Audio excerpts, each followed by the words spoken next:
नमस्ते, मैं हूँ राव कपिल भाटी और आज उस महान राजा का बलिदान दिवस है जिसने न सिर्फ 3 लड़ाइयाँ जीती अपितु एक स्वर्णिम इतिहास रहा।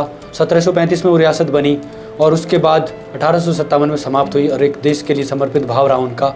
बुलंदशहर काले आम पर उन्हें फांसी दे दी गई और फिर हाथियों से उन्हें कुचलवाया गया।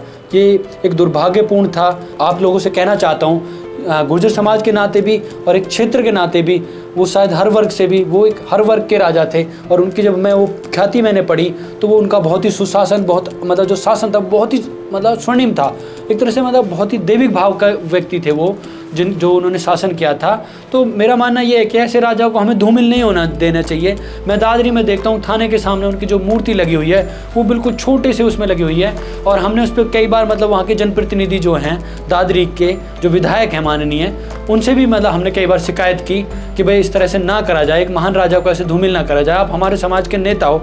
लेकिन वो भी बार बार सांत्वनाएं दे दी जाती हैं। और मैं आपको एक और बात बता दूं, हम जो है हमारे परिवार के हैं सोवरन सिंह जी, उन्होंने केंद्र सरकार को भी लेटर लिखा था जिसके बाद केंद्र सरकार ने मूर्ति बनवा के भिजवा दी जो 3 साल से नगर पालिका में रखी है, लेकिन उसे आज तक स्थान नहीं मिला। तो मैं अपने समाज से एक विनम्र आग्रह करना चाहता हूँ कि आप मीर भोज या अन्य राजाओं के प्रति तो सद्भाव दिखा रहे हैं जो हजारों साल पहले हुए, लेकिन आप एक महान राजा जो एक क्रांतिकारी था, कल को ये भी आपके हाथ से चीज़ें चली जाएंगी। क्योंकि जब आप अपने इतिहास को संजो के नहीं रखोगे तो फिर कल को आप क्या ढूंढोगे भाई, कैसे आपके पास इस जो इतिहास है वो सुरक्षित रहेगा। सुरक्षित तब रहेगा जब आप उसमें जागरूक होगे। देखो, मैं अकेला लड़ाई लड़ रहा हूँ पिछले काफ़ी समय से और कुछ लोग और मुझसे जुड़ गए हैं अब। तो मैं चाहता हूं कि मेरे समाज का हर वर्ग का जो व्यक्ति है वो मुझे सहयोग करे और इसमें जो है हमें एक मुहिम चलानी चाहिए, हैशटैग चलाना चाहिए उनके बलिदान दिवस पर और एक जनभावना होनी चाहिए, एक आंदोलन होना चाहिए और एक बड़ा जन आंदोलन हम करेंगे जिससे कि सरकार तक हमारी बात पहुंचेगी। और मैं उत्तर प्रदेश सरकार को भी कई बार वो हम लेटर दे चुके हैं और पीछे समाजवादी की सरकार थी, उन्होंने बोल भी दिया था कि हम उनका एक भव्य स्मारक बनवाएंगे, लेकिन वो सरकार सत्ता में नहीं आई जिसके कारण वो काम नहीं हो पाया।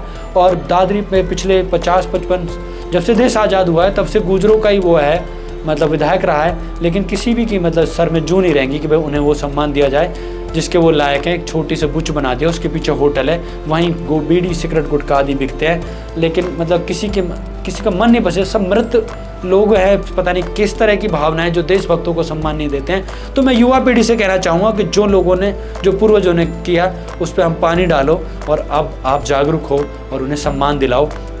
वो सभी जाति व धर्म के थे, आप सभी धर्म के जो जाति के लोग यहाँ रह रहे हैं, सभी भटनेर से मेरी विनम्र प्रार्थना है, सभी नागरों से, हर गोत्र से, हर वर्ग से मेरी प्रार्थना है कि मुझे सहयोग करें और उन्हें एक भव्य सम्मान दिलाया जाए। वो बहुत ही स्वर्णिम उनका इतिहास है, आप पढ़ के देखिए। मैंने सारे गजेटियर निकाल लिए, मैं आपको दूंगा, भेजूंगा। मेरी इस प्रार्थना को स्वीकार करके इसे ज़्यादा से ज़्यादा शेयर करो और जुड़ो। मुझे ये नहीं मुझे वायरल होना है, बस इसमें जुड़ के उस मुहिम चलाओ। सरकार के कान खोल दो जो सरकारें बड़ी बड़ी बातें करती है, मेरी माटी मेरे देश, और जिस आज तक हमारे लोगों को सम्मान नहीं दे पाई। तो इस मुहिम में मेरी सहयोग करें। बहुत बहुत धन्यवाद।